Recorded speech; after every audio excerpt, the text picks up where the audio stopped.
Então, gente, eu não consegui esperar até amanhã pra gravar. E eu tô falando com o microfone do fone daqui, porque eu tô na pós-graduação. É uma faculdade que tem aqui, a minha tia faz. E aí eu vim com ela, porque eu tô com ela aqui em Cuiabá. E olha, gente, que lustre mais lindo.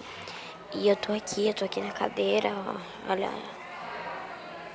E eles estão estudando, agora eles saíram pro lanche. Eu fiquei na sala, já comi alguma coisa lá.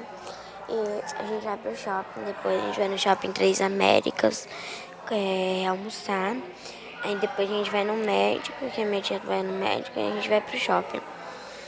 E assim, eu já vou falar pra vocês onde eu vou hoje, mas eu não vou gravar, porque eu prometi eu vou gravar amanhã.